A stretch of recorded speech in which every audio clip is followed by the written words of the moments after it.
Hello everyone, welcome to my channel Srinivi studies. இன்றைக்கி நம்ம power sharing சாப்டரில் கலீல்ஸ் டிலெமா அப்படிங்கிற இதை பார்க்கலாம். ஓகேங்களா, டைலமா அப்படின்ட்டு பார்த்தோம்னா ஒரு கன்ஃபியூஷன். ஓகேங்களா, அப்போ கலீல் அப்படிங்கிறவனுக்கு ஏதோ ஒரு கன்ஃபியூஷன் இருக்குது. அந்த கன்ஃபியூஷன் கொடுத்துருக்கான். அதோட ஒரு சொல்யூஷன் என்னவா இருக்கும் அப்படின்ட்டு நீங்கள் தான் யோசிக்கணும். இதை இந்த ஸ்டோரியை எக்ஸ்பிளைன் பண்ணுறேன். ஓகேங்களா, நீங்கள் விக்ரம் வேதா அந்த கதை கேட்டிருக்கீங்களா? விக்ரம் வேதாள், இந்த வேதாளம் அப்படின்னு சொல்லுவாங்களா, முருங்கை மரத்துக்கு தலைகீழ தொங்கும் அப்படின்னு சொல்லுவாங்கல்ல. என்னென்னா, ஒரு ஷார்ட்டாக சொல்லணும்னா விக்ரம் அப்படிங்கிற ஒரு புத்திசாலியான ஒரு இஸ் அ கிங் அப்படின்னு கூட சொல்லலாம். ஓகேங்களா, அந்த விக்ரம் அப்படிங்கிறவனோட தோளில் யாராக இருந்தாலும் இந்த வேதாளம் தோளில் ஏறி உட்காரும்.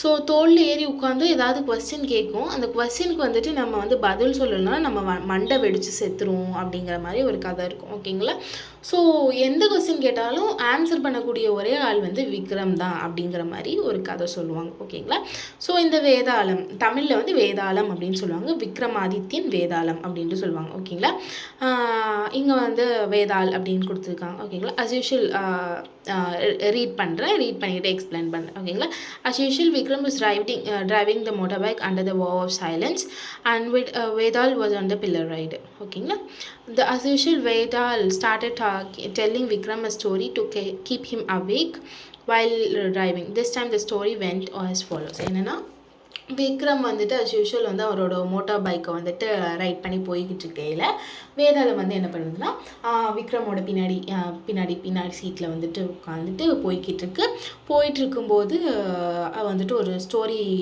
சொல்ல ஆரம்பிக்குது. விக்ரமை முழிச்சுக்க வைக்கிறதுக்கு, தூங்கிடக்கூடாது, முழிச்சுக்க வைக்கிறதுக்கு ஒரு ஸ்டோரி சொல்லுது. ஓகேங்களா, என்ன ஸ்டோரினா, in the city of Beirut there lived a man called Khalil. His parents came from different communities. His father was an Orthodox Christian and the mother was a Sunni Muslim. This was not so common in this modern cosmopolitan city. People from various communities that lived in the Lebanon came to live in its capital Beirut. They lived together, intermingled, yet fought a civil war among themselves. One of Khalil's uncles was killed in that war. என்னன்னா, கலில் அப்படிங்கிற ஒருத்தன் இருக்கான். ஓகேங்களா, அதாவது எங்கே இருக்கான்னா, லெபனானோட capital பீரட் அப்படிங்கிற ஊரில் இருக்கான். லெபனான் அப்படிங்கிற ஒரு கண்ட்ரியோட கேபிட்டல் பீரட். அந்த கேபிட்டலில் கலில் இருக்கான். அவனோட அம்மா அப்பா வேறு கம்யூனிட்டியை சேர்ந்தவங்க.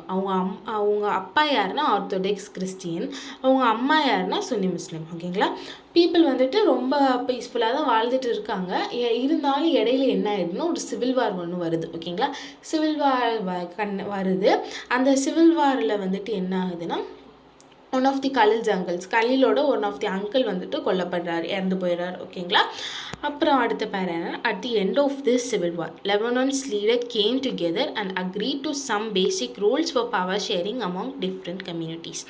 As per these rules, the country's president must belong to the Maronite sect of Catholic Christian. The prime minister must be from the Sunni Muslim community. The post of deputy prime minister is fixed for the Orthodox Christian sect and the speaker for the Shia Muslim. Under this pact, the Christian agreed not to seek French protection and the Muslim agreed not to seek the unification with the neighboring state of the Syria. When the Christians and Muslims came to this agreement, they were nearly equal in population. Both sides continued to respect this agreement through the so now the Muslim is clear in majority. Okay, when the Christian came to this agreement.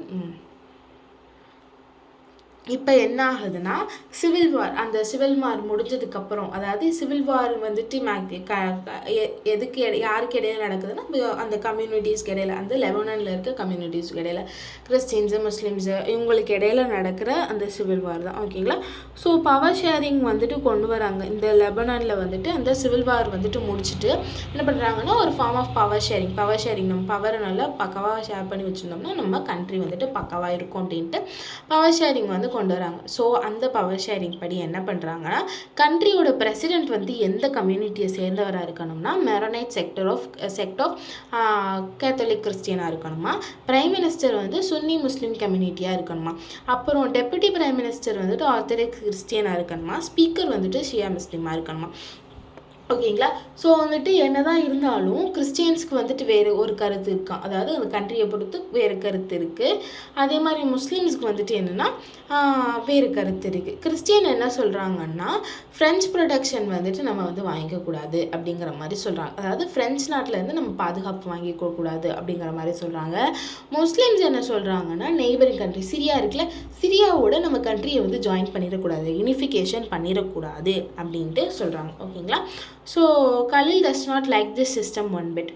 He is a popular man with political ambition, but under the present system, the top position is out of his reach.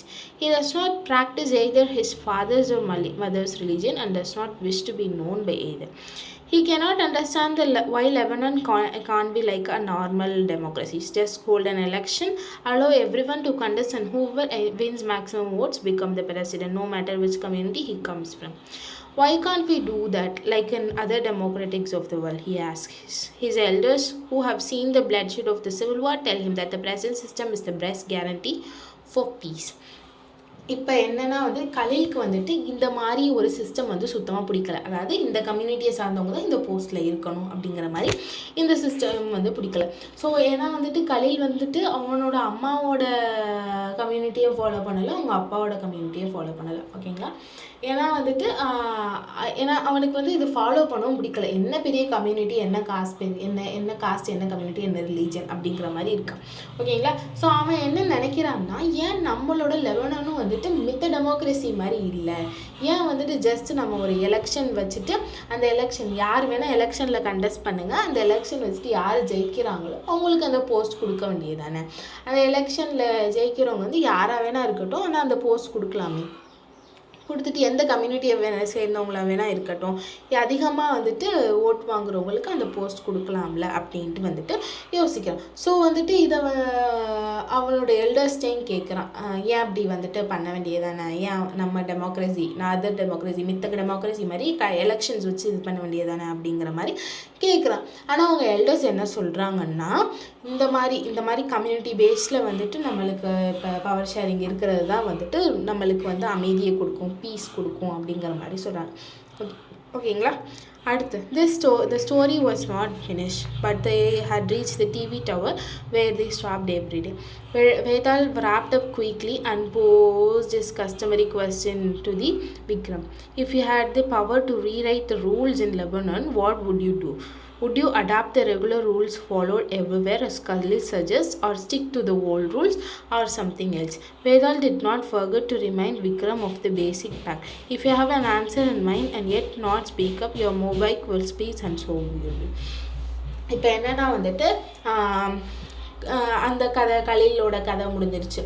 அப்போ இந்த விக்ரம் வேதா வந்துட்டு என்ன பண்ணிக்கிட்டு இருக்காங்கன்னா இது TV டவர்கிட்ட வந்துட்டாங்க. அங்கே தான் வந்து எப்போதுமே வந்துட்டு நிப்பாட்டுவாங்களாம் அவங்களோட மோட்டார் பைக்கை.